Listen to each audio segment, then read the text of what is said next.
ಸುವರ್ಣ.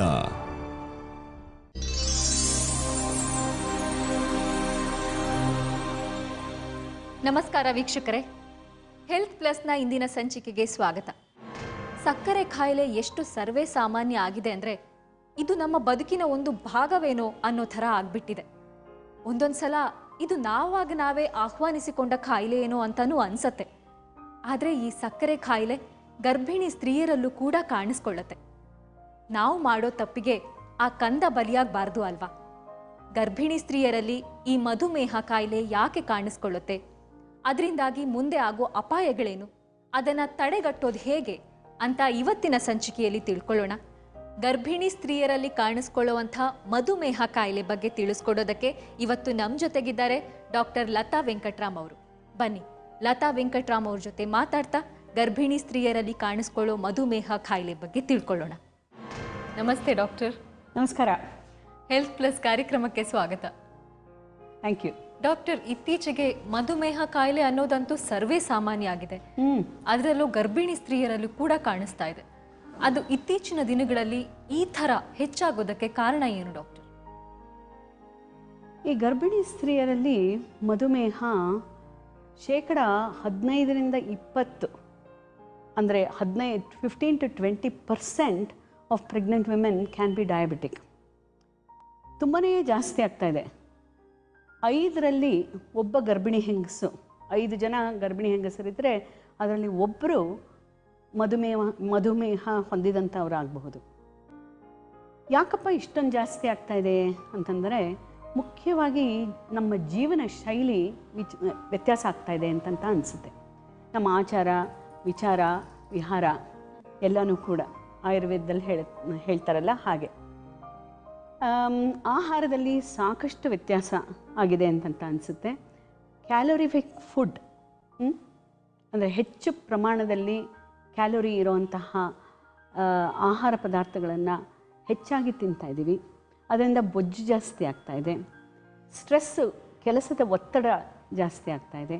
Pollution ಜಾಸ್ತಿ ಆಗ್ತಾಯಿದೆ. ಎಲ್ಲ ಸೇರಿ ಜೀವನ ಶೈಲಿ ತುಂಬಾ ವ್ಯತ್ಯಾಸ ಆಗಿರೋದ್ರಿಂದ ಈ ತರಹ ಮಧುಮೇಹ ಕಾಯಿಲೆ ಜಾಸ್ತಿ ಆಗ್ತಾಯಿದೆ ಅಂತಂತ ಅನಿಸುತ್ತೆ. ಅದು ಅಲ್ಲದೆ ನಮ್ಮನ್ನು ನಾವು ನೋಡ್ಕೊಳ್ಳೋದಕ್ಕೆ ಟೈಮೇ ಕೊಡೋಕ್ಕಾಗ್ತಾಯಿಲ್ಲ. ಹಾಗಾಗಿ ಈ ಗರ್ಭಿಣಿ ಸ್ತ್ರೀಯರು ಕೂಡ ಈ ತರಹ ಕೆಲಸ ಮಾಡ್ತಾ ಇರ್ತಾರೆ. ಕೆಲಸ ಮಾಡೋದು ತಪ್ಪು ಅಂತ ಹೇಳ್ತಾ ಇಲ್ಲ, ಸ್ಟ್ರೆಸ್ ಜಾಸ್ತಿ ಇದೆ. ಮತ್ತು ಆಹಾರನ ಟೈಮಿಗೆ ಸರಿಯಾಗಿ ತಗೊಳ್ಳೋದಿಲ್ಲ. ಏನು ತಿನ್ನಬೇಕು ಏನು ಬಿಡಬೇಕು ಅಂತ ಅನ್ನೋದನ್ನು ಯೋಚನೆ ಇಲ್ಲದೆ ವಿವೇಚನೆ ಇಲ್ಲದೆ ತಗೊಳ್ತಾ ಇರ್ತಾರೆ ಅಂತಂತ ಅನಿಸುತ್ತೆ. ಅದಕ್ಕೆ ಜೀವನ ಶೈಲಿ ವ್ಯತ್ಯಾಸ ಆಗಿರೋದ್ರಿಂದನೇ ಇದು ಜಾಸ್ತಿ ಆಗಿದೆ ಅಂತಂತ ಅನಿಸುತ್ತೆ. ಮುಖ್ಯವಾಗಿ ಗರ್ಭಿಣಿ ಸ್ತ್ರೀಯರಲ್ಲಿ ಮಧುಮೇಹ ಕಾಯಿಲೆ ಇತ್ತೀಚೆಗೆ ಜಾಸ್ತಿ ಆಗೋದಕ್ಕೆ ಕಾರಣ ಏನು? ಜೀವನ ಶೈಲಿ ಅಂತಂತ ಹೇಳಿದೆ. ಆಮೇಲೆ ಪ್ಲಸೆಂಟಾನ್ ಅಂತಂದ್ಬಿಟ್ಟು ಒಂದು ಆರ್ಗನ್ ಡೆವಲಪ್ ಆಗುತ್ತಮ್ಮ ಪ್ರೆಗ್ನೆನ್ಸಿನಲ್ಲಿ. ಅದರಿಂದ ಬರೋವಂತಹ ಹಾರ್ಮೋನ್ಸು ಸಕ್ಕರೆ ಅಂಶವನ್ನು ತಾಯಿಯ ಶರೀರದಲ್ಲಿ ಜಾಸ್ತಿ ಮಾಡುತ್ತೆ. ಆ ಶರೀರದಲ್ಲಿ ಜಾಸ್ತಿ ಆದಾಗ ಅವಳಿಗೆ ಮೆಟಬಲೈಸ್ ಮಾಡೋಕ್ಕಾಗಲಿಲ್ಲ ಅಂತಂತಂದರೆ ಡಯಾಬಿಟಿಸ್ ಆಗಿ ತೋರುತ್ತೆ. ಹಾಗಾಗಿ ಸಕ್ಕರೆ ಅಂಶ ಜಾಸ್ತಿಯಾಗಿ ಮಧುಮೇಹ ಕಾಣ್ಕೊಳ್ಳುತ್ತೆ ತಾಯಿಯಲ್ಲಿ. ಈಗ ಪ್ರೆಗ್ನೆನ್ಸಿನಲ್ಲಿ ದೇಹದಲ್ಲಿ ಸಾಕಷ್ಟು ಬದಲಾವಣೆಗಳಾಗತ್ತೆ. ತಿನ್ನೋ ಆಹಾರದ ಪ್ರಮಾಣ ಕೂಡ ಜಾಸ್ತಿ ಆಗುತ್ತೆ. ಹಾಗಂತ ದೇಹ ಕೂಡ ಬೆಳೀತಾ ಹೋಗುತ್ತೆ, ದಪ್ಪಗಾಗ್ತಾರೆ. ಆದರೆ ಇದು ಮಧುಮೇಹ ಕಾಯಿಲೆ ಇದೆ ಅಂತ ಗೊತ್ತಾಗೋದು ಹೇಗೆ? ಯಾವೆಲ್ಲ ಲಕ್ಷಣಗಳು ಕಾಣಿಸ್ಕೊಳ್ಳುತ್ತೆ ಪ್ರೆಗ್ನೆನ್ಸಿಯ ಉಳಿದ ಲಕ್ಷಣಗಳಲ್ಲದೆ? ಯಾವ ಲಕ್ಷಣವೂ ಕೂಡ ಇಲ್ಲದೆ ಇರಬಹುದು. ಕೆಲವು ಸತಿ ಹೆಚ್ಚಿನ ಬಾಯಾರಿಕೆ ಆಗ್ಬೋದು, ಹೆಚ್ಚಾಗಿ ಮೂತ್ರಕ್ಕೆ ಹೋಗುವಂತಹ ಒಂದು ಸಂದರ್ಭ ಬರಬಹುದು, ಈ ತರಹ ಕಾಣಿಸ್ಕೋಬೋದು. But most of the time they will not have any symptoms. ಹಾಗೆ ನಾವು ರಕ್ತ ಪರೀಕ್ಷೆ ಮಾಡಿದಾಗ ಗೊತ್ತಾಗುವಂತಹ ವಿಷಯ, ಮೊದಲನೇ 3 ತಿಂಗಳಿನಲ್ಲಿ ನಾವು ರಕ್ತ ಪರೀಕ್ಷೆ ಮಾಡಿದಾಗ ಆಗಲೇ ಸಕ್ಕರೆ ಅಂಶ ಜಾಸ್ತಿ ಇತ್ತು ಅಂತಂತಂದರೆ ಇವರಿಗೆ ಮುಂಚೆನೇ ಪ್ರೆಗ್ನೆನ್ಸಿಗೆ ಮುಂಚೆನೇ ಡಯಾಬಿಟಿಸ್ ಇದ್ದಿರಬಹುದು ಅಂತಂತ ಒಂದು ಸಂಶಯ ಬರುತ್ತೆ. ಈ ಗರ್ಭಾವಸ್ಥೆಯಿಂದ ಬರುವಂತಹ ಮಧುಮೇಹ ಸುಮಾರು 5ನೇ ತಿಂಗಳ ಆದಮೇಲೆ ಅದು ಕಾಣಿಸ್ಕೊಳ್ಳೋಕೆ ಶುರುವಾಗುತ್ತೆ. ಯಾಕೆಂತಂದರೆ ಆವಾಗ ಪ್ಲಾಸೆಂಟಾ ಬಿಕಮ್ಸ್ ಫುಲ್ಲಿ ಫಂಕ್ಷನಲ್ ಅಂತ ಹೇಳ್ತೀವಿ. ಸೊ ಹಾಗಾಗಿ ಗರ್ಭಾವಸ್ಥೆಯಲ್ಲಿ ನಾವು ಡಿಟೆಕ್ಟ್ ಮಾಡಬೇಕು ಅಂತಂತಂದರೆ ಮಧುಮೇಹನ ಇದು ಬ್ಲಡ್ ಟೆಸ್ಟ್ನಿಂದನೇ ಆಗುತ್ತೆ. ಯಾವುದೇ ಸಿಂಪ್ಟಮ್ಸ್ ಕಾಣಿಸ್ಕೊಳ್ದೆ ಸೀದಾ ಬ್ಲಡ್ ಟೆಸ್ಟ್ ಮಾಡುವಾಗ ಓಕೆ ಮಧುಮೇಹ ಇದೆ ಅಂತ ಗೊತ್ತಾಗೋ ಚಾನ್ಸಸ್ ಕೂಡ ಇದೆ. ಹೌದು. ಆಮೇಲೆ ನಾವು ಗರ್ಭಾವಸ್ಥೆಯಲ್ಲಿ ಮಧುಮೇಹ ಇವ್ರಿಗೆ ಬರುತ್ತಾ ಅಂತಂತ ಕಂಡುಹಿಡಿಯೋದಕ್ಕೆ ಗ್ಲೂಕೋಸ್ ಟಾಲರೆನ್ಸ್ ಟೆಸ್ಟ್ ಅಂತ ಒಂದು ಟೆಸ್ಟ್ ಕೂಡ ಮಾಡ್ತೀವಿ. ಒಂದು 75 ಗ್ರಾಮು ಸಕ್ಕರೆಯನ್ನು ನೀರಿನಲ್ಲಿ ಒಂದು 200 ml ನೀರಿನಲ್ಲಿ ಕದಡಿ ಕುಡೀರಿ ಅಂತಂತ ಹೇಳಿರ್ತೀವಿ. ಅದಾದಮೇಲೆ 2 ಗಂಟೆ ಕಾಲಕ್ಕೆ ಬ್ಲಡ್ ಟೆಸ್ಟ್ ಮಾಡಿದಾಗ ಅವ್ರಿಗೆ 140 ಮಿಲಿಗ್ರಾಮಿಗಿಂತ ಜಾಸ್ತಿ ಇದ್ದರೆ ಮಧುಮೇಹ ಇದೆ ಅಂತಂತ ನಾವು ತೀರ್ಮಾನ ಮಾಡ್ತೀವಿ. ಆ ಹಂತದಲ್ಲಿ ಡಾಕ್ಟರ್ ಏನಾದರೂ ಚಿಕಿತ್ಸೆಗಳನ್ನ ಕೊಡ್ತೀರಾ ಅಥವಾ ಕೇವಲ ಆಹಾರ ಪದ್ಧತಿ ಎಕ್ಸರ್ಸೈಸ್ ಮೂಲಕನೇ ಶುಗರ್ ಲೆವೆಲ್ನ ಕಂಟ್ರೋಲ್ ಮಾಡೋಕ್ಕೆ ಹೇಳ್ತೀರಾ? ಸುಮಾರು ಜನಕ್ಕೆ ಆಹಾರ ಪದ್ಧತಿ ಮತ್ತು ಎಕ್ಸಸೈಸಿಂದನೇ ಇದು ಕಡಿಮೆ ಆಗುವಂತಹ ಚಾನ್ಸಸ್ ಇದೆ. ಅದಕ್ಕೆ ಏನು ಡೈಟಿಷಿಯನ್ಗೆ ಕೂಡ ಕಳಿಸ್ಕೊಡ್ತೀವಿ. ಯಾಕೆಂತಂದರೆ ಅನೇಕ ಬಯಕೆಗಳಿರಬಹುದು ಗರ್ಭಿಣಿ ಸ್ತ್ರೀಯರಿಗೆ, ಮತ್ತು ಕೆಲವು ಆಹಾರಗಳನ್ನು ತಗೊಳ್ಳೋಕ್ಕಾಗದೇ ಇರಬಹುದು. ಅದಕ್ಕಾಗಿ ಡೈಟಿಷಿಯನನ್ನು ನೋಡಿದ್ರೆ ಒಳ್ಳೆಯದು ಅಂತಂತ ಹೇಳ್ತೀವಿ. ಬಟ್ ಸಿಂಪಲ್ಲಾಗಿ ಹೇಳೋದಾಗಿದ್ದರೆ ಒಂದು 10ರಿಂದ 12 ಇಂಚು ಊಟದ ತಟ್ಟೆ ಅಂತಂತಂದರೆ ಅದರಲ್ಲಿ ಅರ್ಧ ಭಾಗ ತರಕಾರಿಯಿಂದ ತುಂಬಿರಬೇಕು, 1/4 ಭಾಗ ಪ್ರೋಟೀನಿಂದ ತುಂಬಿರಬೇಕು, ಮತ್ತು ಇನ್ನೊಂದು 1/4 ಭಾಗ ಕಾರ್ಬೋಹೈಡ್ರೇಟು. ಅನ್ನ ಆಗಿರ್ಬೋದು, ರಾಗಿ ಆಗಿರಬಹುದು, ಗೋಧಿ ಆಗಿರಬಹುದು, ಅಥವಾ ಸಜ್ಜೆ ಆಗಿರ್ಬೋದು, ನವಣೆ ಆಗಿರಬಹುದು. ಅನ್ನನ ಜಾಸ್ತಿ ಜನ ತಿನ್ನಬೇಡಿ ಅಂತಂತ ಯಾಕೆ ಹೇಳೋದು ಅಂತಂತಂದರೆ ಡಯಾಬಿಟಿಸ್ ಇದ್ದಾಗ ಅದು ಬೇಗ ಬ್ರೇಕ್ ಡೌನ್ ಆಗುತ್ತೆ, ಬೇಗ ಹಸಿವಾಗುತ್ತೆ, ಮತ್ತೆ ತಿನ್ನಬೇಕು ಅನಿಸುತ್ತೆ. ರಾಗಿ ಗೋಧಿ ಎಲ್ಲನೂ ಕೂಡ ನಿಧಾನವಾಗಿ ಬ್ರೇಕ್ ಡೌನ್ ಆಗುತ್ತೆ. ಹಾಗಾಗಿ ಹೊಟ್ಟೆ ತುಂಬದಂಗಿರುತ್ತೆ, ಹಸಿವು ಬೇಗ ಆಗೋದಿಲ್ಲ ಅಂತಂದ್ಬಿಟ್ಟು. ಎಕ್ಸಸೈಸ್ ಅಂತಂತಂದರೆ ಒಂದೇ ಸತಿಗೆ ಒಂದು ಅರ್ಧ ಗಂಟೆ ಕಾಲ ನಡೆಯೋದಕ್ಕೆ ಬದಲು ಬ್ರೇಕ್ಫಾಸ್ಟ್ ಆದಮೇಲೆ, ಮಧ್ಯಾಹ್ನ ಊಟ ಆದಮೇಲೆ, ರಾತ್ರಿ ಊಟ ಆದಮೇಲೆ ಒಂದು 15 ನಿಮಿಷ ನಡೆದ್ರೆ ಭಾಳನೇ ಉತ್ತಮ. ತಿಂದಿರೋದು ಮೆಟಬಲೈಸ್ ಆಗೋದಕ್ಕೆ ತುಂಬ ಅನುಕೂಲ ಆಗುತ್ತೆ. ಈ ಡಯೆಟ್ಟು ಮತ್ತು ಎಕ್ಸಸೈಸ್ನಲ್ಲಿ ಕಂಟ್ರೋಲ್ ಆಗಲಿಲ್ಲ ಅಂತಂತಂದರೆ ಆವಾಗ ಕೆಲವು ಸತಿ ಮಾತ್ರೆಗಳನ್ನು ಕೊಡ್ತೀವಿ, ಕೆಲವು ಸತಿ ಇನ್ಸುಲಿನ್ನೇ ಶುರು ಮಾಡಬೇಕಾಗಬಹುದು. ಹೇಗಿದೆ ತೀವ್ರತೆ ಅಂತ ನೋಡಿಕೊಂಡು ಚಿಕಿತ್ಸೆಯನ್ನು ಕೊಡ್ತೀವಿ. ಆಮೇಲೆ ಈ ವೆಯ್ಟ್ ಗೇನ್ ಅಂತಂತ ಹೇಳ್ತೀವಿ. ಮಗು ಬೆಳಿಬೇಕು, ತಾಯಿ ಜಾಸ್ತಿ ಬೆಳಿಬಾರ್ದು. ಹೌದು. ಓಕೆ. ಸೊ ಈ ವೆಯ್ಟ್ ಗೇನ್ ಜಾಸ್ತಿ ಆದಷ್ಟು ಕೂಡ ಡಯಾಬಿಟಿಸ್ ಜಾಸ್ತಿ ಆಗುತ್ತೆ. ಈ ಬೊಜ್ಜಿನ ಅಂಶ ಒಬಿಸಿಟಿ ಅಂತಂತ ಹೇಳ್ತೀವಲ್ಲ, ಅದರಿಂದನೂ ಕೂಡ ತುಂಬ ಜನಕ್ಕೆ ಪ್ರೆಗ್ನೆನ್ಸಿನಲ್ಲಿ ಡಯಾಬಿಟಿಸ್ ಕಾಣಿಸ್ಕೊಳ್ತಾ ಬರುತ್ತೆ. ಹಾಗಾದರೆ ಯಾವ ಥರ ಆಹಾರವನ್ನು ಮ್ಯಾನೇಜ್ ಮಾಡ್ಬೋದು? ನೀವೇ ಹೇಳಿದ್ರಿ ಡಾಕ್ಟರ್, ಬಸರಿ ಅಂದಮೇಲೆ ಸಾಕಷ್ಟು ಬಯಕೆಗಳಿರುತ್ತೆ, ಒಂದಷ್ಟು ಆಹಾರ ಸೇರಲ್ಲ, ಅದ್ರ ಮೇಲೆ ಒಂಥರ ತಿರಸ್ಕಾರ ಭಾವನೆ ಬಂದ್ಬಿಡತ್ತೆ ಅಂತ. ಹಾಗಾದರೆ ಆಹಾರವನ್ನು ಮ್ಯಾನೇಜ್ ಮಾಡೋದು ಹೇಗೆ? ನನಗೆ ಸೇರೋ ಆಹಾರ, ಸೇರದೇ ಇರೋ ಆಹಾರ ಅಂತ. ಆ್ಯಕ್ಚುಲಾಗಿ ಮಗುವಿನ ಮೇಲೂ ಕೂಡ ಈ ಡಯಾಬಿಟಿಸ್ ಪರಿಣಾಮ ಮಾಡೋದ್ರಿಂದ ಆದಷ್ಟು ನಿಮಗೆ ಸೇರದೇ ಇದ್ದರೂ ಕೂಡ ಡೈಟಿಷಿಯನ್ ಹೇಳ್ದಂಗೆ ಕೇಳಬೇಕು ಅಂತ ಹೇಳ್ತೀವಿ. ಮಗುಗೋಸ್ಕರ ಮತ್ತು ಮುಂದಿನ ಪೀಳಿಗೆಗೋಸ್ಕರ. ಮಗುವಿನ ಮೇಲೆ ಪರಿಣಾಮ ಒಂದೇ ಅಲ್ಲ, ಈ ಮಗು ಹುಟ್ಟಾದ ಮೇಲೆ ಅದು ಒಂದು ವ್ಯಕ್ತಿಯಾಗಿ ಜೀವಿಸೋಕ್ಕೆ ಶುರುವಾದಾಗ ಅದಕ್ಕೂ ಕೂಡ ಡಯಾಬಿಟಿಸ್ ಬರಬಹುದು. ಅದ್ರ ಬಗ್ಗೆ ಮುಂದೆ ನಾನು ಹೇಳ್ತಾ ಬರ್ತೀನಿ. ಡಾಕ್ಟರ್, ನೀವು ಹೇಳಿದ್ರಿ ತಾಯಿಗೆ ಮಧುಮೇಹ ರೋಗ ಬಂದರೆ ಸಾಕಷ್ಟು ಟ್ಯಾಬ್ಲೆಟ್ಸ್ಗಳನ್ನ ಕೊಡ್ಬೋದು, ಇನ್ಸುಲಿನನ್ನು ಕೊಡ್ಬೋದು ಅಂತ. ಈ ಥರ ಔಷಧಿಗಳನ್ನ ಕೊಡೋದ್ರಿಂದ ಗರ್ಭದಲ್ಲಿರೋ ಮಗುಗೆ ಯಾವ ತೊಂದರೆನೂ ಆಗಲ್ವಾ? ಇಲ್ಲ. ಆ್ಯಕ್ಚುಲಾಗಿ ಶುಗರ್ಸ್ ಜಾಸ್ತಿ ಇದ್ದರೆ, ಸಕ್ಕರೆ ಅಂಶ ಜಾಸ್ತಿ ಇದ್ದರೆ ಮಗುಗೆ ತೊಂದರೆ ಜಾಸ್ತಿ. ಈ ಇನ್ಸುಲಿಂದ ಆಗಲಿ ಮಾತ್ರೆಗಳಿಂದ ಆಗಲಿ ಮಗುಗೆ ತೊಂದರೆ ಆಗೋದಿಲ್ಲ. ಮಗು ಗರ್ಭಾವಸ್ಥೆಯಲ್ಲಿ ಇದ್ದಾಗ ತಾಯಿಗೆ ಡಯಾಬಿಟಿಸ್ ಇದ್ದರೆ ಜಾಸ್ತಿ ಬೆಳಿಬಹುದು, ಅದರ ಸುತ್ತಲೂ ಜಾಸ್ತಿ ನೀರು ಸೇರ್ಕೋಬಹುದು. ಪ್ರೀಟರ್ಮ್ ಲೇಬರ್ ಅಂತ ಹೇಳ್ತೀವಿ, ಅಂದರೆ ದಿನ ತುಂಬೋದಕ್ಕೆ ಮುಂಚಿತವಾಗಿ ಹುಟ್ಟುವಂತಹ ಒಂದು ಪ್ರೀಟರ್ಮ್ ಅಂತಂತ ಹೇಳ್ತೀವಿ, ಅದು ಕೂಡ ಆಗಬಹುದು. ಜನನ ಸಮಯದಲ್ಲಿ ಕೂಡ ಸಾಕಷ್ಟು ತೊಂದರೆಗಳಾಗಬಹುದು. ಕೆಲವು ಸತಿ ಶೋಲ್ಡರ್ಸ್ ಭುಜಗಳು ಡೆಲಿವರಿ ಮಾಡೋದಕ್ಕೆ ಕಷ್ಟ ಆಗಬಹುದು, ಅಗಲವಾಗಿ ಬೆಳೆದು ಬಿಟ್ಟಿದ್ರೆ, ಇಲ್ಲ ಕೆಲವು ಸತಿ ಸಿಸೇರಿಯನ್ ಮಾಡಬೇಕಾಗಿ ಬರಬಹುದು. ಸೊ ಹೀಗೆ ನಾನಾ ತರಹ ತೊಂದರೆಗಳಾಗಬಹುದು. ತಾಯಿ ಕೂಡ ಡಯಾಬಿಟಿಸಿಂದ ತೊಂದರೆಗಳು ಕೆಲವುದು ಬರಬಹುದು. ಅಂದರೆ ಬ್ಲಡ್ ಪ್ರೆಷರ್, ಪ್ರೆಗ್ನೆನ್ಸಿನಲ್ಲಿ ಬ್ಲಡ್ ಪ್ರೆಷರು ಕೂಡ ಜಾಸ್ತಿ ಆಗಬಹುದು. ಆ ಬ್ಲಡ್ ಪ್ರೆಷರಿನ ಕಾಂಪ್ಲಿಕೇಶನ್ಸ್ ಜಾಸ್ತಿ ಆಗಬಹುದು. ಅದರಿಂದ ಪ್ರಿಮೆಚ್ಯೂರ್ ಡೆಲಿವರಿಗಳು ಮಾಡಬೇಕಾಗಿ ಬರಬಹುದು. ಸಿಸೇರಿಯನ್ ಸೆಕ್ಷನ್ಗಳು ಜಾಸ್ತಿ ಆಗಬಹುದು. ಹೀಗೆ ನಾನಾ ತರಹ ತೊಂದರೆಗಳು ತಾಯಿ ಮತ್ತು ಮಗುಗೆ ಇಬ್ಬರಿಗೂ ಬರುತ್ತೆ. ಇದು ಒಂದೇ ಅಲ್ಲ, ಮಗು ಹುಟ್ಟಿದ ಮೇಲೂ ಕೂಡ ಅದಕ್ಕೆ ಡಯಾಬಿಟಿಸ್ ಬರೋ ಚಾನ್ಸಸ್ ಇರುತ್ತೆ. ತಾಯಿಗೆ ತುಂಬ ಜಾಸ್ತಿ ಆಗಿದ್ದರೆ ಡಯಾಬಿಟಿಸು, ಗರ್ಭದಲ್ಲಿ ಮಗು ಇದ್ದಾಗ ತಾಯಿಗೆ ಡಯಾಬಿಟಿಸ್ ತುಂಬ ಜಾಸ್ತಿ ಇದ್ದರೆ ಮಗುಗೆ ಬೇಗನೆ ಇಳಿ ವಯಸ್ಸಿನಲ್ಲೇ ಡಯಾಬಿಟಿಸ್ ಬರಬಹುದು. ಮತ್ತು ಮಗು ತುಂಬ ದಪ್ಪವಾಗಿ ಬೆಳೀಬಹುದು, ಚೈಲ್ಡ್ಹುಡ್ ಒಬಿಸಿಟಿ ಅಂತಂತ ಹೇಳ್ತೀವಿ. ಅದಲ್ಲದೆ ಬುದ್ಧಿ ಬೆಳವಣಿಗೆ ಕೂಡ ಕಡಿಮೆ ಆಗಬಹುದು. ಈ ತರಹ ಮುಂದಿನ ಪೀಳಿಗೆಗೂ ಕೂಡ ಈ ಡಯಾಬಿಟಿಸಿಂದ ತೊಂದರೆ ಆಗ್ಬೋದು. ಹೀಗೆ ನಾನಾ ತರಹ ತೊಂದರೆಗಳಾಗಬಹುದು.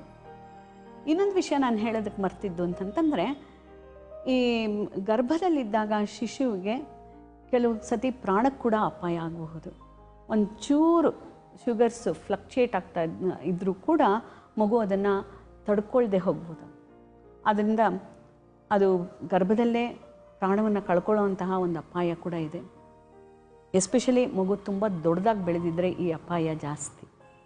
ಸೊ ತಾಯಿಯಾದವಳು ತನ್ನ ದೇಹದಲ್ಲಿ ಆಗ್ತಾ ಇರೋ ಬದಲಾವಣೆಗಳು, ಮುಖ್ಯವಾಗಿ ಮಧುಮೇಹ ಕಾಯಿಲೆ ಬಂದಿದೆಯೋ ಇಲ್ವೋ ಅಂತ ಖಚಿತಪಡಿಸ್ಕೊಳ್ಳೋದು ತುಂಬ ಮುಖ್ಯ ಆಗತ್ತೆ ಅಲ್ವಾ? ತುಂಬ ಮುಖ್ಯ, ತುಂಬ ಮುಖ್ಯ. ಅದು ಇದ್ರೇನು ನಾವು ಟ್ರೀಟ್ ಮಾಡಬಹುದು. ಡಯಟು ಎಕ್ಸಸೈಸಿಂದ ಚೆನ್ನಾಗಿ ಟ್ರೀಟ್ ಮಾಡಬಹುದು. ಆದ್ದರಿಂದ ಖಂಡಿತವಾಗ್ಲೂ ಅವರು ಈ ಸ್ಯಾಕ್ರಿಫೈಸ್ ಅಂತ ಹೇಳಬೇಕಾಗುತ್ತೆ. ನಾವು ಅದನ್ನು ತ್ಯಾಗ ಮಾಡಬೇಕು. ಯಾಕೆಂತಂದರೆ ತನ್ನ ಮಗು ಚೆನ್ನಾಗಿರಬೇಕು, ಮುಂದಿನ ಪೀಳಿಗೆ ಚೆನ್ನಾಗಿರಬೇಕು ಅಂತಂತಂದರೆ ಈ ತ್ಯಾಗವನ್ನು ಮಾಡಬೇಕಾಗುತ್ತೆ. ನಮಗೂ ತುಂಬ ಕಷ್ಟ ಅನಿಸುತ್ತೆ, ಸಂಕೋಚ ಅನಿಸುತ್ತೆ. ಅಯ್ಯೋ ಇದು ತಿನ್ನಬೇಡಿ, ಅದು ತಿನ್ನಬೇಡಿ, ಯಾತಕ್ಕೆ ಈ ತರಹ ನಿಮಗೆ ವೆಯ್ಟ್ ಗೇನ್ ಆಗ್ತಾ ಇದೆ ಅಂತಂತ ಪ್ರತಿ ಸತಿ ಬಂದಾಗಲೂ ಕೂಡ ಆ ಗರ್ಭಿಣಿ ಸ್ತ್ರೀಯನನ್ನು ನಾವು ಈ ತರಹ ರೆಸ್ಟ್ರಿಕ್ಟ್ ಮಾಡೋದು ಅಥವಾ ಚೇಡಿಸೋದು ನಮಗೂ ಕೂಡ ಹಿಂಸೆ ಅನಿಸ್ತಾ ಇರುತ್ತೆ. ಮತ್ತು ಮನೆಯವ್ರಿಗೆಲ್ಲೂ ಕೂಡ ತುಂಬಾ ಬೇಜಾರು ಅನಿಸುತ್ತೆ. ಯಾಕೆಂತಂದರೆ ಗರ್ಭಿಣಿ ಆದಾಗಲೂ ಕೂಡ ನಾವು ಏನೂ ಅವಳಿಗೆ ತಿನ್ನಕ್ಕೆ ಕೊಡಬಾರ್ದಲ್ಲ ಡಾಕ್ಟ್ರೇ, ಯಾತಕ್ಕೆ ಹಿಂಗೆ ಹೇಳ್ತೀರಾ ಅಂತಂತ ಹೇಳ್ತಾರೆ. ಆದರೆ ಶುಗರ್ಸನ್ನು ಮೇಂಟೈನ್ ಮಾಡಿಕೊಂಡ್ರೆ ಪ್ರಾಬ್ಲಮ್ಸ್ ಎಲ್ಲನೂ ಕೂಡ ಸಾಕಷ್ಟು ಕಡಿಮೆನೆ. Okay, sugar maintenance is the key for a successful pregnancy ಅಂತಂತ ಹೇಳ್ತೀವಿ. ಗರ್ಭಿಣಿ ಸ್ತ್ರೀಯರಲ್ಲಿ ಮಧುಮೇಹ ಯಾಕೆ ಕಾಣಿಸ್ಕೊಳ್ಳುತ್ತೆ, ಚಿಕಿತ್ಸೆ ಏನು, ಪರಿಹಾರ ಏನು ಅಂತ ತಿಳ್ಕೊಳ್ಳೋಣ. ಆದರೆ ಅದಕ್ಕೂ ಮೊದಲು ಇದೊಂದು ಚಿಕ್ಕ ವಿರಾಮ. ನೀವು ನೋಡ್ತಾ ಇದ್ದೀರಾ ಸುವರ್ಣ.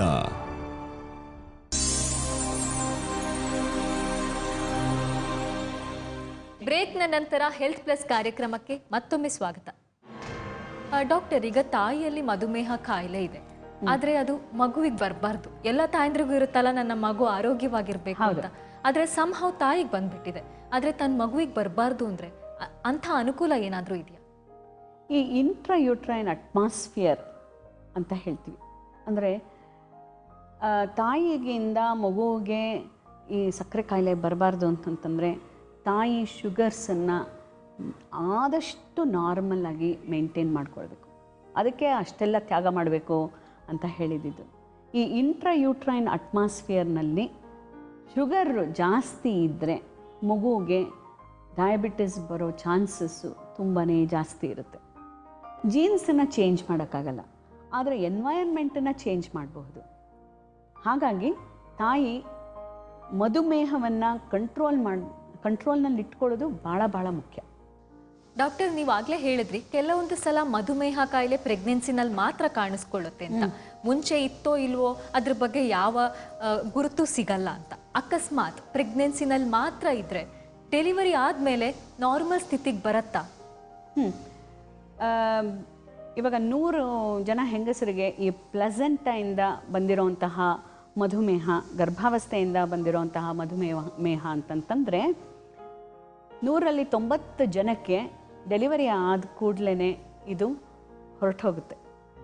ಆದರೆ ಮುಖ್ಯ ಏನು ಅಂತಂತಂದರೆ 100ರಲ್ಲಿ 50 ಜನಕ್ಕೆ 5 ವರ್ಷದಲ್ಲಿ ಡಯಾಬಿಟೀಸ್ ಬಂದುಬಿಡಬಹುದು. ಮತ್ತೆ ಲೈಫ್ ಸ್ಟೈಲ್ ಬಗ್ಗೆ ಮತ್ತೆ ನಾವು ಹೇಳ್ತಾ ಇದ್ದೀವಿ. ಜೀವನ ಶೈಲಿ ಬದಲಾಗದೇ ಇದ್ದರೆ ಇವರಿಗೆ ಮತ್ತೆ ಡಯಾಬಿಟಿಸ್ ಬರೋವಂಥ ಚಾನ್ಸಸ್ ಇರುತ್ತೆ. ಅಂದರೆ ತೂಕ ಹೆಚ್ಚಾದರೆ, ಆಹಾರ ಸರಿಯಾಗಿ ತಗೊಳ್ಳದೇ ಇದ್ದರೆ, ಎಕ್ಸಸೈಸ್ ಸರಿಯಾಗಿ ಮಾಡದೇ ಇದ್ದರೆ, ಸ್ಟ್ರೆಸ್ ಲೆವೆಲ್ಸ್ ಜಾಸ್ತಿ ಇದ್ದರೆ 100ರಲ್ಲಿ 50 ಜನಕ್ಕೆ ಮತ್ತೆ ಮಧುಮೇಹ ಬಂದುಬಿಡ್ಬೋದು 5 ವರ್ಷದ ಒಳಗೆ. ನಮ್ಮ ಇಂಡಿಯಾ ದೇಶದಲ್ಲಿ ಈ ಮಧುಮೇಹ ಎಷ್ಟು ಜಾಸ್ತಿ ಆಗೋಗಿದೆ ಅಂತಂತಂದರೆ ಸಾಮಾನ್ಯ ಜನರಲ್ಲಿ 5 ಜನದಲ್ಲಿ ಒಬ್ಬರಿಗೆ ಮಧುಮೇಹ ಇರಬಹುದು. ಸೊ ಇವರಿಗೆಲ್ಲನೂ ಕೂಡ ಮಧುಮೇಹ ಬರ್ತಾ ಇದೆ ಅಂತಂತಂದರೆ ಈ ಸಂಖ್ಯೆ ದೊಡ್ಡ ಪ್ರಮಾಣದಲ್ಲಿ ಬೆಳೆಯುವಂತಹ ಒಂದು ಸಂಭವ ಇದೆ. ಡಾಕ್ಟರ್, ನೀವು ಆಗಲೇ ಹೇಳಿದ್ರಿ, ಗರ್ಭಿಣಿಯಾಗಿದ್ದಾಗ ತಾಯಿಯಲ್ಲಿ ಮಧುಮೇಹ ಕಾಯಿಲೆ ಕಾಣಿಸ್ಕೊಂಡ್ರೆ ಡೆಲಿವರಿ ಆದ ನಂತರ ತಾಯಿ ನಾರ್ಮಲ್ ಸ್ಥಿತಿಗೆ ಬರಬಹುದು ಅಂತ. ಆದರೆ ಮಗುವಿನ ಕತೆ ಏನಾಗುತ್ತೆ? ಮಗುವಿನಲ್ಲಿ ಮಧುಮೇಹ ಕಾಯಿಲೆ ಹಾಗೆ ಉಳ್ಕೊಳ್ಳತ್ತಾ? ಮಧುಮೇಹ ಕಾಯಿಲೆ ಉಳ್ಕೊಳ್ಳಲ್ಲ. ಆ್ಯಕ್ಚುಲಾಗಿ ತಾಯಿಗೆ ಡಯಾಬಿಟಿಸ್ ಇದ್ದರೆ ಮಗುವಿಗೆ ಹೈಪೋಗ್ಲೈಸಿಮಿಯಾ ಅಂತ ಹೇಳ್ತೀವಿ. ಅಂದರೆ ತುಂಬ ಕಡಿಮೆ ಶುಗರ್ಸ್ ಆಗುವಂತಹ ಒಂದು ಪರಿಸ್ಥಿತಿ ಬರುತ್ತೆ. ನವಜಾತ ಶಿಶುವಿನಲ್ಲಿ ಮುಖ್ಯವಾಗಿ ನವಜಾತ ಶಿಶು ತಜ್ಞರು ಏನು ನೋಡೋದು ಅಂತಂತಂದರೆ ಹೈಪೋಗ್ಲೈಸಿಮಿಯಾ, ಅಂದರೆ ಮಗುವಿನಲ್ಲಿ ರಕ್ತದಲ್ಲಿ ಸಕ್ಕರೆ ಅಂಶ ಕಡಿಮೆ ಇದೆಯಾ ಅಂತ ಆಗಾಗ ಟೆಸ್ಟ್ ಮಾಡ್ತಾ ಇರ್ತಾರೆ. ಡಯಾಬಿಟಿಸ್ಸು ಮಗುವಿಗೆ ಬರೋದು ನವಜಾತ ಶಿಶುವಿನಲ್ಲಿ ಬಹಳ ಅಪರೂಪವಾಗಿ ಟೈಪ್ 1 ಡಯಾಬಿಟಿಸ್ ಅಂತ ಹೇಳ್ತೀವಿ. ಅಂದರೆ ತಾಯಿಗೆ ತುಂಬ ಚಿಕ್ಕ ವಯಸ್ಸಿನಲ್ಲೇ ಡಯಾಬಿಟಿಸ್ ಬಂದು ಇನ್ಸುಲಿನ್ ತಗೊಳ್ತಾ ಇದ್ದರೆ ಆ ತರಹ ಇರೋಂತಹ ಒಂದು ಸ್ತ್ರೀ ಗರ್ಭಧಾರಣೆ ಆಗಿ ಆಮೇಲೆ ಮಗುವನ್ನು ಹಡೆದಾದ್ಮೇಲೆ ಆ ಮಗುವಿಗೆ ಅಪರೂಪವಾಗಿ ನವಜಾತ ಶಿಶುವಿನಲ್ಲೇ ಕಾಣಿಸ್ಕೊಳ್ಳುವಂತಹ ಒಂದು ಚಾನ್ಸ್ ಇರುತ್ತೆ. ಬಟ್ ಪ್ರೆಗ್ನೆನ್ಸಿಯಿಂದ ಬರುವಂತಹ ಡಯಾಬಿಟೀಸು ನವಜಾತ ಶಿಶುವಿನಲ್ಲಿ ಕಾಣಿಸ್ಕೊಳ್ಳೋದಿಲ್ಲ. ಡಾಕ್ಟರ್ ಲತಾ ವೆಂಕಟರಾಮ್ ಅವ್ರ ಜೊತೆ ಇನ್ನಷ್ಟು ಮಾತಾಡೋಣ. ಗರ್ಭಿಣಿ ಸ್ತ್ರೀಯರಲ್ಲಿ ಮಧುಮೇಹ ಯಾಕೆ ಕಾಣಿಸ್ಕೊಳ್ಳುತ್ತೆ, ಪರಿಹಾರ ಏನು ಅಂತ ತಿಳ್ಕೊಳ್ಳೋಣ. ಆದರೆ ಅದಕ್ಕೂ ಮೊದಲು ಈಗೊಂದು ಚಿಕ್ಕ ವಿರಾಮ.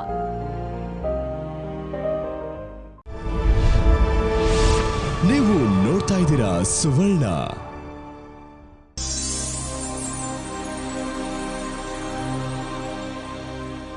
ಬ್ರೇಕ್ನ ನಂತರ ಹೆಲ್ತ್ ಪ್ಲಸ್ ಕಾರ್ಯಕ್ರಮಕ್ಕೆ ಮತ್ತೊಮ್ಮೆ ಸ್ವಾಗತ. ಡಾಕ್ಟರ್, ಯಾರು ಕೂಡ ಇಂಥ ಅಪಾಯಗಳನ್ನು ಎದುರು ನೋಡೋಕೆ ಇಷ್ಟಪಡಲ್ಲ. ತಾನು ಆರೋಗ್ಯವಾಗಿರಬೇಕು, ಹಾಗೆ ತನ್ನ ಮಗು ಕೂಡ ಆರೋಗ್ಯವಾಗಿರಬೇಕು ಅಂತಲೇ ಆಸೆ ಪಡ್ತಾರೆ. ಹೌದು. ಅದಕ್ಕಾಗಿ ಡಾಕ್ಟರ್, ಗರ್ಭಧಾರಣೆ ಆಗೋಕ್ಕೆ ಮುಂಚೆ, ತಾನೀಗ ಗರ್ಭವತಿ ಆಗಬೇಕು ಅಂತ ಯೋಚನೆ ಮಾಡೋಕೆ ಮುಂಚೆನೆ ಯಾವ ಥರ ಕೇರ್ ತಗೊಳ್ಬೋದು, ಯಾವ ಥರ ಎಚ್ಚರ ವಹಿಸ್ಬೋದು? ಗರ್ಭಧಾರಣೆ ಆಗೋಕ್ಕೆ ಮುಂಚೆನೆ ಇವಾಗ ಒಂದು ಮಗು ಮಾಡ್ಕೋಬೇಕು ಅಂತಂತ ಒಂದು ದಂಪತಿಗಳಿಗೆ ಅನಿಸಿದ್ರೆ ಅವರು ಬಂದು ಸ್ತ್ರೀರೋಗ ತಜ್ಞರನ್ನು ನೋಡಿದ್ರೆ ಉತ್ತಮ. ತಪಾಸಣೆಗೆ ಒಳಗಾಗಬೇಕು. ಅವರಿಗೆ ರಕ್ತಹೀನತೆ ಇದೆಯಾ, ಡಯಾಬಿಟೀಸ್ ಇದೆಯಾ, ಬ್ಲಡ್ ಪ್ರೆಷರ್ ಇದೆಯಾ, ಹೆಚ್ಚು ತೂಕ ಇದ್ದಾರಾ, ಇದೆಲ್ಲನೂ ಕೂಡ ಒಬ್ಬರು ಡಾಕ್ಟರ್ ಆದವರು ನೋಡಿ ಒಂದು ದೇಹವನ್ನು ಸಮತೋಲನದ ಸ್ಥಿತಿಗೆ ತರಬೇಕಾಗಿರೋದು ಬಹಳ ಮುಖ್ಯ.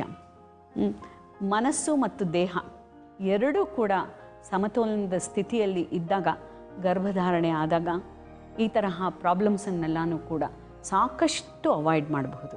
ಅದಕ್ಕೆ ಇದನ್ನು ಪ್ರೀ ಕನ್ಸೆಪ್ಷನಲ್ ಕೌನ್ಸಿಲಿಂಗ್ ಅಂತಂತ ಹೇಳ್ತೀವಿ. ಅಂದರೆ ಗರ್ಭಧಾರಣೆಗೆ ಮುಂಚಿತವಾಗಿ ಆಗಬೇಕಾಗಿರುವಂತಹ ತಪಾಸಣೆಗಳು ಮತ್ತು ಕೌನ್ಸಿಲಿಂಗ್ ತುಂಬ ಮುಖ್ಯ. ಅದು ನಮ್ಮ ಭಾರತ ದೇಶದಲ್ಲಿ ಹೆಚ್ಚು ಪ್ರಮಾಣದಲ್ಲಿ ಆಗ್ತಾ ಇಲ್ಲ. ಹೆಚ್ಚು ಪ್ರಮಾಣದಲ್ಲಿ ಆಗಲೇಬೇಕು. ಯಾಕೆಂತಂತಂದರೆ ಡಯಾಬಿಟಿಸ್ ಜಾಸ್ತಿ ಇದೆ, ಥೈರಾಯ್ಡ್ ಪ್ರಾಬ್ಲಮ್ಸ್ ಜಾಸ್ತಿ ಇದೆ. ಇದರಿಂದ ಎಲ್ಲನೂ ಕೂಡ ವಿಶೇಷವಾಗಿ ಮಗುವಿನ ಮೇಲೆ ಪರಿಣಾಮ ಆಗಬಹುದು. ಸೊ ತುಂಬ ಇಂಪಾರ್ಟೆಂಟ್ ಪ್ರೀ ಕನ್ಸೆಪ್ಷನಲ್ ಕೌನ್ಸಿಲಿಂಗ್ಗೆ ದಂಪತಿಗಳು ಬರೋದು ತುಂಬ ಮುಖ್ಯ. ಒಳ್ಳೆ ಜೀವನ ಶೈಲಿ, ಒಳ್ಳೆ ಆಹಾರ, ದೇಹವನ್ನು ಮತ್ತು ಮನಸ್ಸನ್ನು ಸಮತೋಲನದಲ್ಲಿ ಇಟ್ಟುಕೊಂಡು ಶಾಂತವಾಗಿ ಇಟ್ಕೊಳ್ಳೋದು. ಶಾಂತವಾಗಿ ಇಟ್ಕೋಬೇಕು ಅಂತಂತ ಹೇಳ್ತೀವಿ. ಡಿಸ್ಟ್ರೆಸ್ ಮಾಡ್ಕೊಳ್ಳೋದು ಬಹಳ ಮುಖ್ಯ. ಯೋಗ ಇದಕ್ಕೆ ಬಹಳವಾಗಿ ಅನುಕೂಲ ಮಾಡಿಕೊಳ್ಳುತ್ತೆ ಅಥವಾ ಪ್ರಯೋಜನ ಆಗುತ್ತೆ ಅಂತಂತ ಹೇಳಬಹುದು. ಅದಕ್ಕೆ ಅಥವಾ ಹಾಬಿಗಳನ್ನು ಪರ್ಸ್ಯೂ ಮಾಡೋದ್ರಿಂದ, ಕಲೆಗಳನ್ನು ಪರ್ಸ್ಯೂ ಮಾಡೋದ್ರಿಂದನೂ ಕೂಡ ಮನಸ್ಸು ಶಾಂತವಾಗುತ್ತೆ. ಸೊ ಆಹಾರ, ವಿಹಾರ, ವಿಚಾರ ಮೂರು ಕೂಡ ತುಂಬ ತುಂಬ ಮುಖ್ಯ. ನಾವು ಡಯಾಬಿಟೀಸ್ ಪ್ರಿವೆಂಟ್ ಮಾಡೋದಕ್ಕೆ ಅಂತಂತಂದರೆ preconceptional counselling important, sugar testing in early pregnancy important, ಮತ್ತು ಸ್ಕ್ಯಾನ್ಗಳು ಇಂಪಾರ್ಟೆಂಟು. ಅಕಸ್ಮಾತು ಮಧುಮೇಹ ಕಂಡುಕೊಂಡ್ರೆ ಅದಕ್ಕೆ ಡಯಟ್ ಆ್ಯಂಡ್ ಎಕ್ಸಸೈಸ್ ತುಂಬ ತುಂಬ ಇಂಪಾರ್ಟೆಂಟು. ಮತ್ತು ನಾವು ಮಾತ್ರೆ ತಗೊಳ್ಳೋದಾಗಲಿ, ಇನ್ಸುಲಿನ್ ತಗೊಳ್ಳೋದಾಗಲಿ ತುಂಬ ಮುಖ್ಯ. ಯಾಕೆಂತಂದರೆ ಆ ತ್ಯಾಗ ತಾಯಿಯಾದವಳು ಮಾಡಲೇಬೇಕು. ಇಲ್ಲದೆ ಅಂದರೆ ತನಗೂ ಕೂಡ ಕಷ್ಟ, ಮುಂದೆ ಮಗುವಿಗೂ ಕಷ್ಟ, 2 ಪೀಳಿಗೆಗೂ ಕೂಡ ಕಷ್ಟ. ವೀಕ್ಷಕರೇ, ಗರ್ಭಿಣಿ ಸ್ತ್ರೀಯರಲ್ಲಿ ಮಧುಮೇಹ ಕಾಯಿಲೆ ಕಾಣಿಸ್ಕೊಳ್ಳೋದು ಅಸಹಜ ಏನಲ್ಲ. ಆದರೆ ಇದನ್ನು ತಕ್ಕ ಸಮಯದಲ್ಲಿ ಗುರುತಿಸಿ ಶುಗರ್ ಲೆವೆಲನ್ನು ಕಂಟ್ರೋಲಲ್ಲಿ ಇಟ್ಕೋಬೇಕು. ಡಾಕ್ಟರ್ ಹೇಳಿದ್ದನ್ನು ಕೇಳಿಸ್ಕೊಂಡ್ರಲ್ಲ, ಆಹಾರ, ವಿಹಾರ, ವಿಚಾರ ಇದಿಷ್ಟು ಚೆನ್ನಾಗಿದ್ರೆ ಎಲ್ಲವೂ ಚೆನ್ನಾಗಿರುತ್ತೆ, ಆರೋಗ್ಯ ಇನ್ನೂ ಚೆನ್ನಾಗಿರುತ್ತೆ. ಇವತ್ತಿನ ಸಂಚಿಕೆ ನಮ್ಮ ಮಹಿಳಾ ವೀಕ್ಷಕರಿಗೆ ತುಂಬಾ ಸಹಾಯ ಆಗುತ್ತೆ. ನಮ್ಮ ಕಾರ್ಯಕ್ರಮಕ್ಕೆ ಬಂದು ಇಷ್ಟು ಹೊತ್ತು ನಮ್ಮ ಜೊತೆ ಕೂತ್ಕೊಂಡು ಗರ್ಭಿಣಿ ಸ್ತ್ರೀಯರಲ್ಲಿ ಕಾಣಿಸ್ಕೊಳ್ಳೋ ಮಧುಮೇಹ ಕಾಯಿಲೆ ಬಗ್ಗೆ ತಿಳಿಸ್ಕೊಟ್ರಿ. Thank you so much. ನಮ್ಮ ತಂಡದ ಪರವಾಗಿ ನಿಮಗೊಂದು ಚಿಕ್ಕ ಕಾಣಿಕೆ ದಯವಿಟ್ಟು ತಗೋಬೇಕು. ವೀಕ್ಷಕರೇ, ನಿಮ್ಮ ಅನಿಸಿಕೆ ಅಭಿಪ್ರಾಯಗಳನ್ನು ಬರೆಯೋದನ್ನು ಮರಿಬೇಡಿ. ಮುಂದಿನ ಸಂಚಿಕೆಯಲ್ಲಿ ಇನ್ನೊಂದಷ್ಟು ಮಾಹಿತಿಯೊಂದಿಗೆ ನಾನು ಮತ್ತೆ ಬರ್ತೀನಿ. ಅಲ್ಲಿವರೆಗೂ ನಿಮ್ಮ ಆರೋಗ್ಯನ ಜೋಪಾನವಾಗಿ ನೋಡ್ಕೊಳ್ಳಿ. ನಿಮ್ಮ ಆರೋಗ್ಯ ನಮ್ಮ ಕಾಳಜಿ. ನಮಸ್ಕಾರ.